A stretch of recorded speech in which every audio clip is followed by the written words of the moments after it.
Now, before I go in depth on this, I'd just like to say this is my opinion. I'm not telling you to like anything I do or persuading you to change your own opinion, but in all genuine honesty, I love everything about Night 4 of Sister Location. I'm aware of its bad reputation in the eyes of many, but this night defines many of the aspects of Sister Location I enjoy, and amplifies them in all the ways that I love.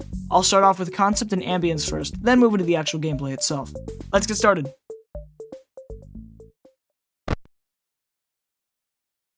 The start to Night 4 easily has to be one of the most captivating to me of any of the nights. We start off in a Springlock suit after having died the Funtime Foxy.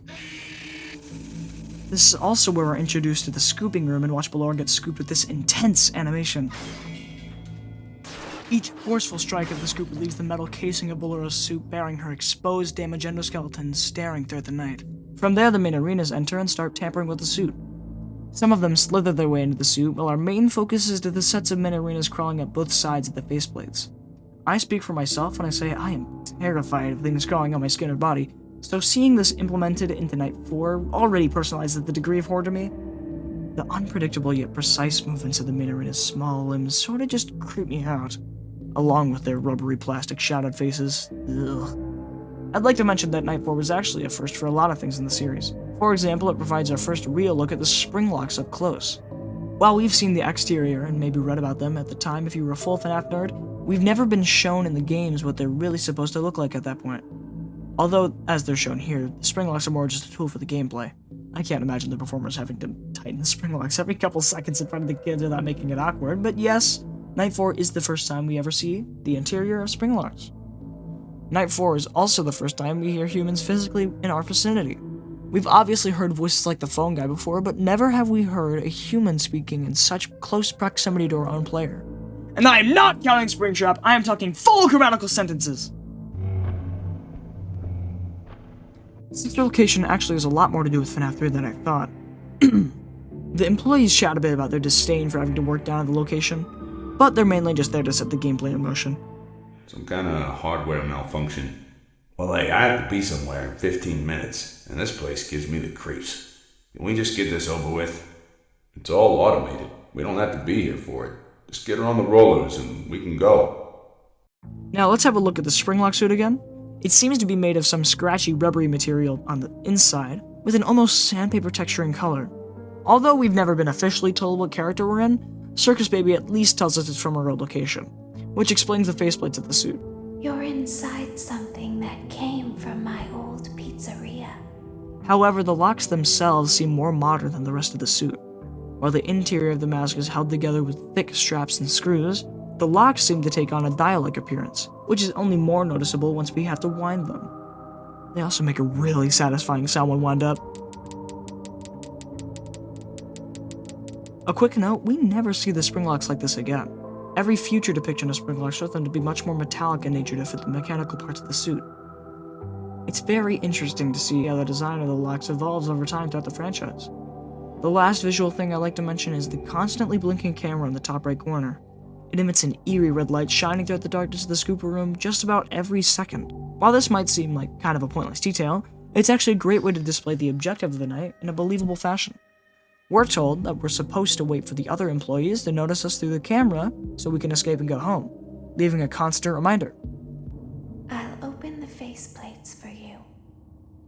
That way they can find you on the cameras. Now, when writing this, I didn't brush on this nearly as much as I could have, but the dialogue here from Baby is one of my favorite written pieces from FNAF like ever, which perfectly sets up her arc throughout this game and the rest of the series. Specifically, the later monologue she gives about pretending, which foreshadows pretty much the entire plot of Sister Location. We see her controlling Ender pretending to be Elizabeth, then pretending to be Michael after escaping the rental location. I could go on and on about the several instances sprouted from Baby's dialogue in Night 4, but that might be deviating a bit too far from our main point. Let's start on our second section, and probably the section most of you are dreading, the gameplay.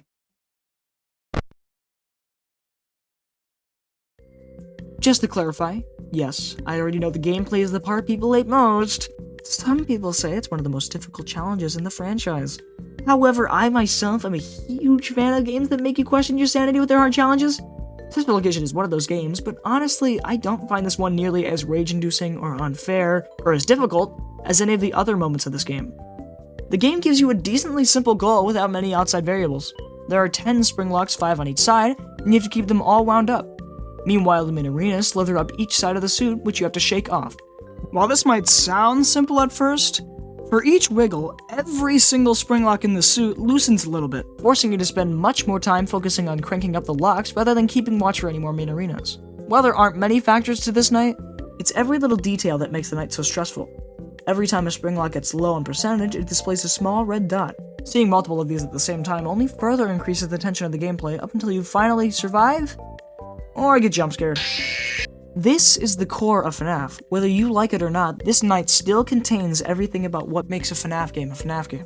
Having to manage multiple small tasks with a constant looming threat growing ever closer, that's what I love about this night, and that's what everyone's missing in their own thoughts about the gameplay. Sure, it's frustrating when it seems that every time you're close to having a spring lock fully tightened, a single min arena can show up and suddenly you're thrown off your game entirely, but that to me is what makes it fun. You have to form a strategy in order to survive, almost like every other game we've seen. This gameplay loop does an amazing job of seeming intimidating and stressful for something so simple. The min arenas that crawl into the suit don't even do anything. They're just there to stress you out. But I believe once you've got down that strategy, the final victory provides an immense sense of satisfaction as the tension whittles with the upbeat jam of the Shift Complete song.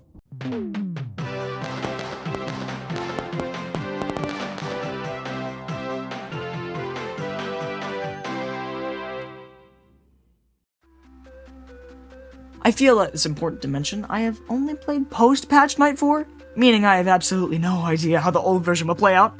I also should mention that I started playing FNAF exclusively through its mobile ports, although I have already played through the game on PC as well afterwards, so I'm not too blind to my nostalgia. My thoughts remain the same either way. But honestly, I get where all the hate can come from. Some things in the series are more catered to a certain audience than others, and this is just the type of gameplay that I prefer. I personally have very fond memories of this night, and replaying it for this video helped me create so many more good points.